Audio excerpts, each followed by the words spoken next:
presença do Brasil nos BRICS, sob um governo direitista como o de Jair Bolsonaro, desafia a interpretação dos especialistas no bloco, que nas suas últimas cúpulas aprovou medidas que confrontam diretamente os interesses dos países da OTAN. Houve quem imaginasse ao início que Bolsonaro fosse sacar o Brasil dos BRICS. Ao contrário, não apenas o manteve, como seguiu expandindo as relações com a China, com a Rússia, com um discurso dissonante, incoerente e até crítico a esses países. Agora, com o ingresso da Argentina nos BRICS, grande parceira do Brasil no Mercosul e também do Irã, o governo Bolsonaro, com seu conservadorismo e contradição, seguirá desagradando muito mais a Casa Branca do que os países membros dos BRICS, o que levanta várias dúvidas sobre as relações Brasil-Estados Unidos num decisivo ano eleitoral para o povo brasileiro. Latitude Brasil está começando. Alô, amigos e amigas do programa Latitude Brasil. Uma boa noite a todos, uma saudação fraternal, muita responsabilidade, muito orgulho de cumprir essa missão de levar informações relevantes do gigante do Sul, o Brasil, para serem destrinchadas e compreendidas mais amplamente. E nesse momento nós temos um tema bastante interessante que suscita muitos desdobramentos, que foi a mais recente reunião da cumbre dos BRICS, a reunião de cúpula dos BRICS, na qual o Brasil faz parte, e é uma nota um pouco dissonante, mas merece muita investigação, muita análise. E é exatamente por isso que o nosso convidado de hoje é um especialista em China e nas relações Brasil e China, e por isso tem se transformado também numa referência obrigatória aqui no Brasil para as discussões também sobre os BRICS.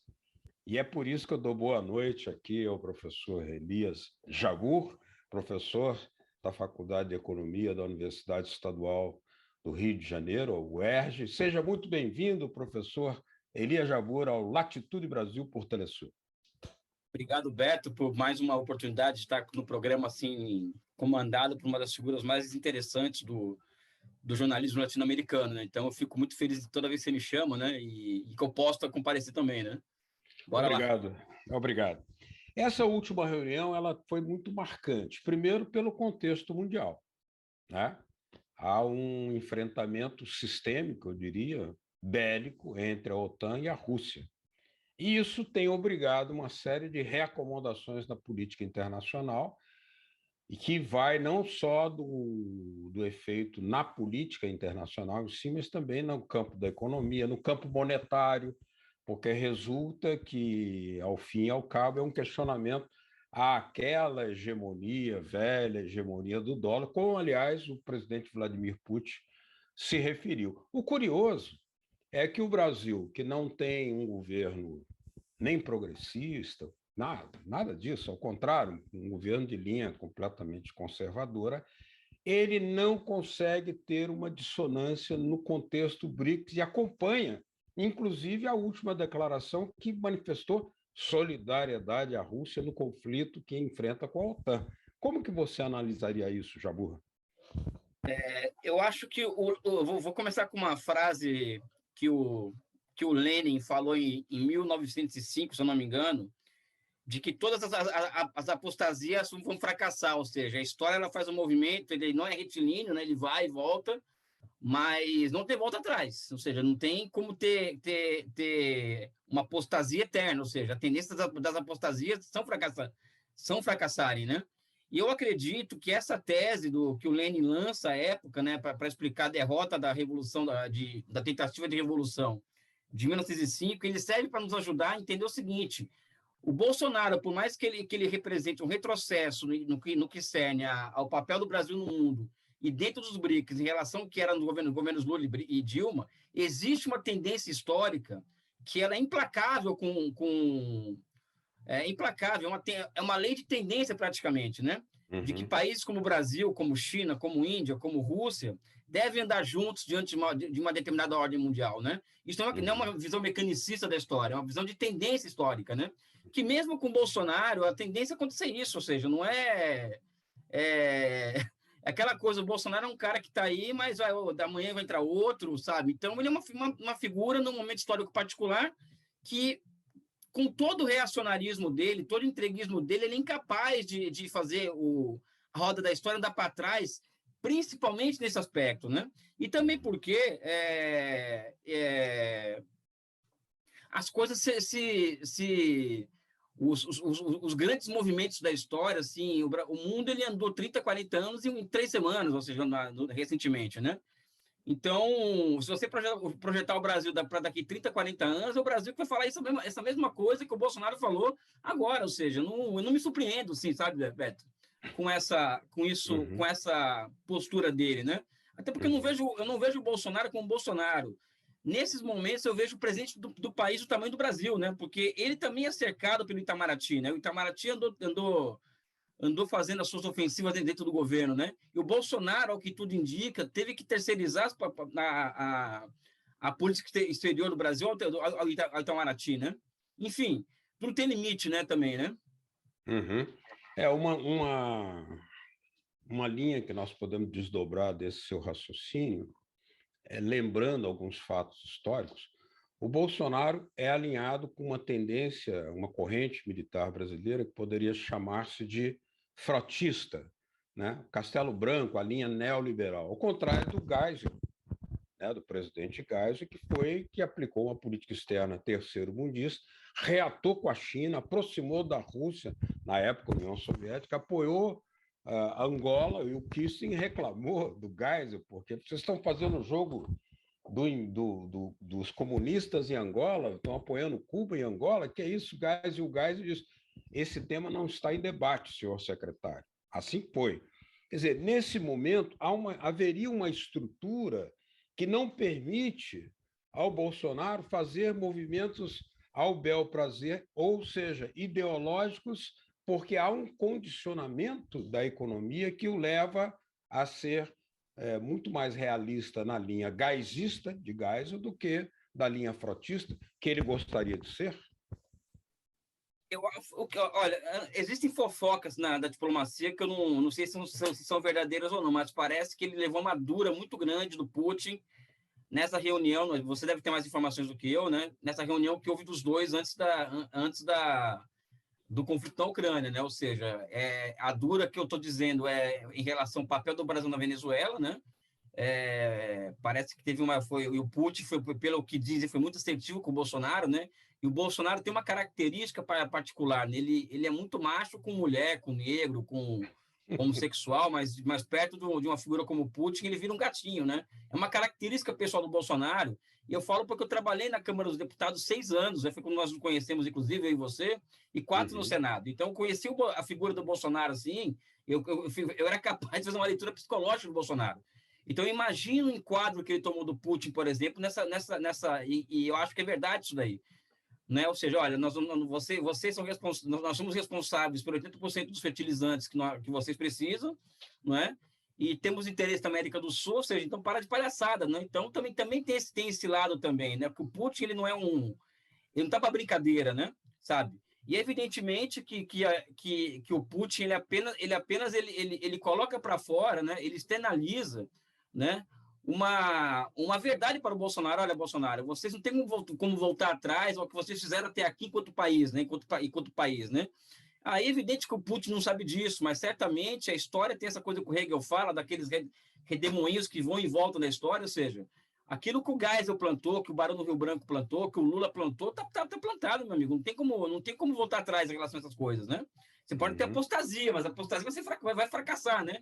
Como fracassou, né? Ou seja, ele não consegue nada com os Estados Unidos, apesar de se oferecer para tudo, né? Para os americanos, né?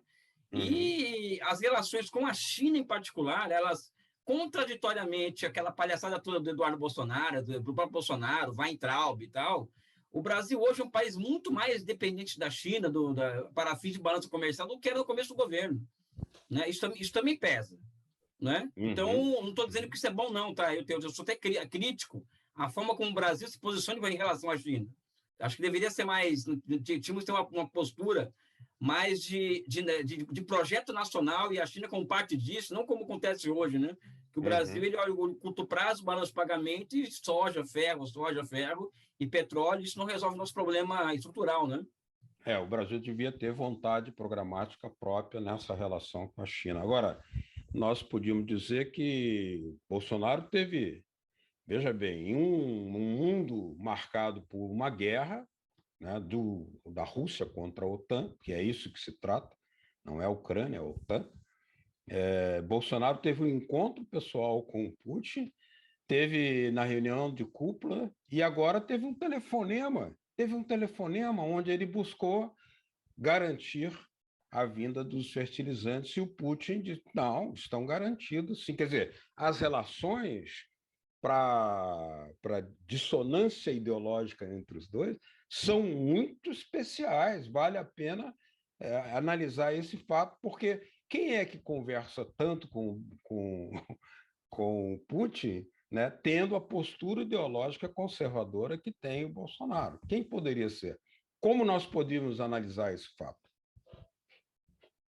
Eu acho que é necessidade, né? Ou seja, porque nas relações internacionais, porque se pega essas figuras como Xi Jinping, como Putin, eles têm características especiais, né? Geisel, sabe? Vamos pegar grandes estadistas, né? Eu faço questão de colocar o Geisel porque eu sei que é polêmico, mas eu tenho uma opinião particular sobre ele, né? Todos esses caras aí, você vê, o Xi Jinping é um comunista, o Geisel é um cara muito conservador também, né, no sentido ideológico. O Putin é uma figura conservadora no plano interno. O Putin não é um cara de esquerda dentro da Rússia, né? Agora, são pessoas que são figuras que eles colocam o interesse nacional à frente da ideologia de cada um deles, né? Então, assim, quando você faz esse movimento de você colocar o interesse nacional na frente da ideologia, você vai conversar com o Bolsonaro de forma tranquila, né? Você não vai colocar um muro entre você e o Bolsonaro. Mesma coisa, vamos pegar o exemplo do Lula, né? Ou seja, o exemplo do Geisel com os cubanos, né? O Geisel foi presidente da Petrobras. Ele sabia que Angola tinha grandes reservas de petróleo. Ele sabia que o Brasil tinha problemas de balanço de pagamento por causa da importação de petróleo, mas o Brasil tinha uma engenharia pesada de informação, e que Angola ia precisar muito dessa engenharia pesada para reconstruir o país. Então, ele percebeu que poderia haver o quê? Uma planificação do nosso comércio com Angola. Com os cubanos lá dentro ou não, com os soviéticos lá dentro ou não, ele poderia fazer essa troca, né? Da mesma forma que o Geisel ele trocou café por máquina com a Alemanha Oriental, né? Ou seja, o Brasil tinha essa política com a Alemanha Oriental. Então, são figuras que transcendem a ideologia deles, né, para observar o conjunto da obra, né? Eu não acho que o Bolsonaro tem essa capacidade, né? Mas ele não tem saída também. Ele vai falar o quê para o Putin? Não quero os fertilizantes, não vou... Porque também existe uma base social do Bolsonaro, que é o agronegócio, que é parte do bloco de poder no Brasil, que precisa desses produtos, né? Então, a própria necessidade faz com que as coisas aconteçam. Agora, os saltos de qualidade dessas relações do Brasil com a Rússia, com a China e com a Índia, não vai ser com o Bolsonaro. Aí não tem jeito. Eu acho que é depender de um governo que eu acredito que seja um governo um provável governo Lula, aí sim as relações com o Brasil, China, o Brasil volta a ser parte do BRIC de vez, né? Ou seja, influindo radicalmente nas relações Sul-Sul, né? Então, eu acho que muda qualitativamente as relações caso Lula seja eleito, né? Agora, conscientemente, né, seria a volta do Brasil para o BRICS. Vale lembrar que o Geisel negociou com a Alemanha Oriental, mas também negociou acordo nuclear com a Alemanha Ocidental e furou o bloqueio que o imperialismo impôs ao Iraque lá nos anos 70. Aliás, foi a Petrobras quem descobriu o petróleo lá no Iraque, no campo de Maginot. Essa eu não sabia. Essa eu não sabia. E lá estava o Guilherme Estrela, que descobriu o pré-sal aqui no Brasil depois. Jovem Estrela estava no Iraque. Bom, vamos fazer aqui uma pequena pausa, professor Elias Jabbour, no programa Latitude Brasil, que está discutindo aqui as relações de um Brasil completamente deslocado, mas que vai acompanhando os BRICS. Ele é parte, ele não saiu, ele não sabotou, ele não conseguiu esvaziar. Isso aí merece sempre muita reflexão da parte não só da esquerda, mas também do conjunto das forças democráticas e progressistas. Já já voltamos com Latitude Brasil.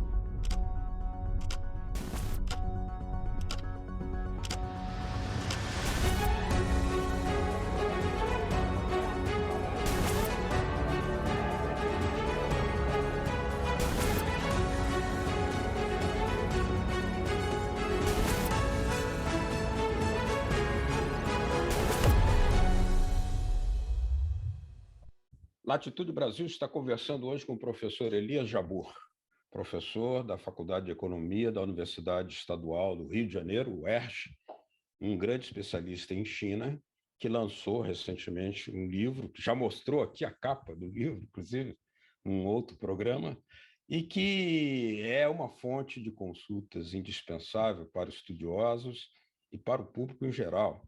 Agora, eu gostaria de lembrar também, porque às vezes alguns se esquecem, professor, que a China já é o maior parceiro comercial do Brasil, invertendo uma tendência histórica em relação aos Estados Unidos, e a Rússia tem no Brasil seu maior parceiro comercial na América Latina. Essas são condições que, né, muito fortes dentro dos BRICS e para o papel do Brasil aí dentro, não é isso?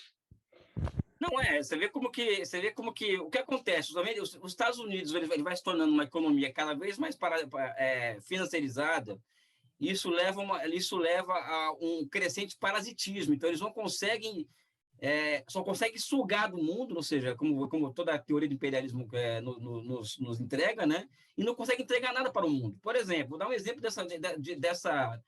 desse parasitismo norte-americano, né? Dessa tendência ao parasitismo, né? De países como os Estados Unidos. Eles estão há 3 anos elaborando um plano aí para fazer frente à nova Rota da Seda e não conseguem, né? Então, uma hora só muda o nome dos programas, né?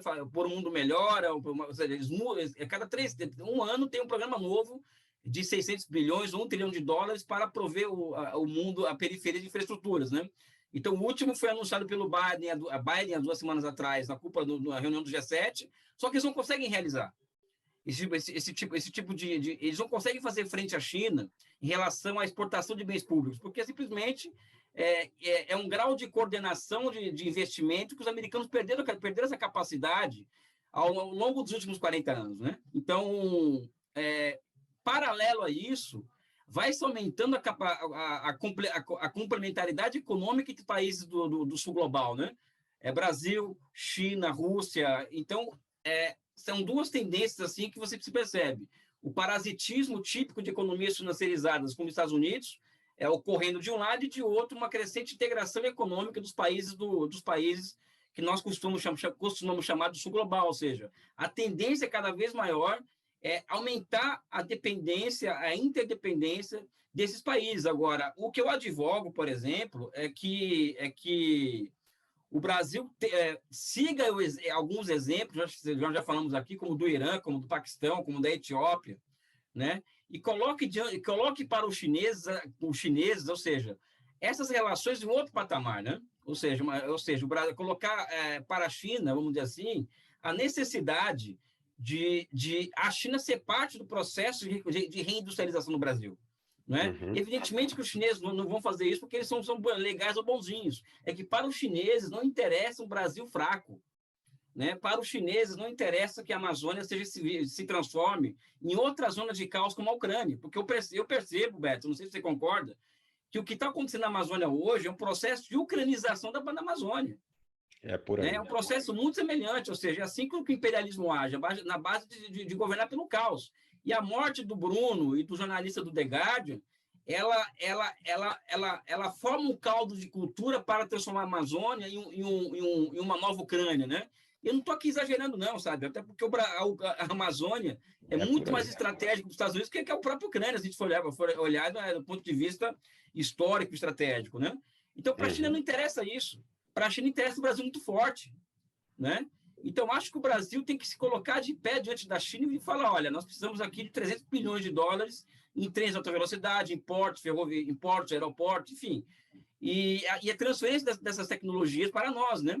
E nós podemos suprir vocês com soja, com ferro, com petróleo em troca disso, ou seja, é planificar as relações comerciais entre China e Brasil, como o Geisel fez com Angola. Então, existem precedentes históricos, eu acho, né? Uhum. E como é que você avaliaria a anunciada inclusão no BRICS de mais 2 parceiros brasileiros, tanto a Argentina, está no Mercosul, né, e que é importante para a integração latino-americana, como também do Irã, que já teve até uma relação muito melhor com o Brasil, mas pode voltar a ter, evidentemente, com uma mudança de ventos políticos aqui no Brasil pelo voto popular. Isso fortalece essa condição para que o Brasil seja mais protagonista dentro dos BRICS? Primeiro que eu acho sensacional essa notícia, né? Eu acho que nós não temos que ter nenhuma relação de rivalidade com a Argentina. Muito pelo contrário, eu acho que existem 3 países na América do Sul que deveriam ter um status de relações internacionais semelhantes, assim como China e Rússia têm uma relação de amizades, esqueci o termo que eles usam, né? Amizades sem limites, ou seja, Rússia e China. O mesmo status tinha que haver entre Brasil, Venezuela e Argentina, independente de governo. Né? Ou seja, tínhamos que unificar a política externa desses 3 países, né?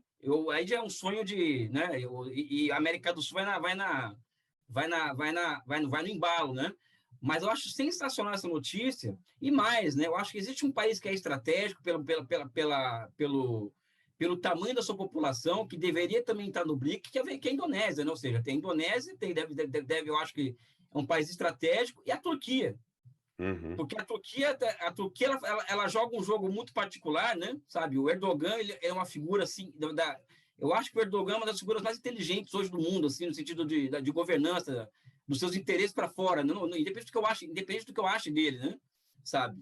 E acho que trazer a Turquia para os BRICS também seria uma jogada muito interessante, porque ela é mesmo da OTAN, né? Então, ela estar nos BRICS seria fundamental para essa nova governança mundial que vai surgir em meio a esse conflito na Ucrânia, ou seja, esse surgimento do mundo multipolar já anunciado por Putin em seu último discurso, né? No último mais recente discurso, né? Na cúpula dos BRICS, inclusive. O Brasil tinha lá em 1980 um nível de industrialização superior ao que era a China naquela época. Hoje nós estamos muito atrás. Nosso programa espacial, por exemplo, está paralisado. O programa ferroviário brasileiro é raquítico. A China tem um salto exuberante. Essas complementações, evidentemente, seriam um objeto de prioridade para uma nova relação nesse mundo aí sul-sul, criando, inclusive, possibilidades monetárias, escapando do domínio do dólar, né? Diminuindo a circulação do dólar. Como é que você examina isso? Então, vamos pegar um caso concreto, ou seja, isso é uma elucubração particular, que você foi a primeira pessoa a saber disso, dessas minhas opiniões, né? E depois, em uma visita que eu fiz apresentar Dilma na casa dela em Porto Alegre, eu também coloquei isso para ela, ou seja, os Estados Unidos, a hegemonia do dólar, ela nasce com a exportação de capitais dos Estados Unidos para a Alemanha na década de 20 do século passado. Os americanos começam a financiar obras na Alemanha e usar o dólar como moeda de intercâmbio dessas relações. Eu acredito que essas possibilidades de investimentos diretos chineses no Brasil, né, podem ser intermediados por uma moeda que não seja o dólar, né? Pode ser o yuan, pode ser qualquer outra coisa, ou seja, mesmo e baseada aí que está a questão, o lastro pode ser commodity, né? O que nos interessa nesse caso, né? Porque nós somos exportadores de commodities, né? Agora, é um movimento político muito complexo, porque o dólar, por exemplo, ele é a expressão máxima do poder americano do mundo. Quando você pega o Brasil no quintal dos Estados Unidos, que para eles é o quintal, tramando, entre aspas, um intercâmbio comercial assim, e de investimentos estrangeiros diretos, baseado no yuan, isso provoca uma reação, pode provocar uma reação de cima para baixo, dos Estados Unidos para cá, que é muito grande, que nós não temos noção de como vai ser isso. Ou seja, o Lula, por muito menos, ou seja, ele foi preso, né? É bom lembrar disso, por muito menos do que isso, ele foi preso, né? Então, então, além dessa questão de novas relações monetárias, vem também uma tendência, que é o quê? Escalar a luta de classe do mundo. Ou seja, os americanos, como eu disse aqui, eles governam através do caos, né? E o caos o caos sistêmico tende a se aprofundar nos próximos anos, né? Ou seja, a transição hegemônica global nunca se dá de forma retilínea, né? Entre uma hegemonia e outra, tem uma época de caos sistêmico que nós estamos observando hoje.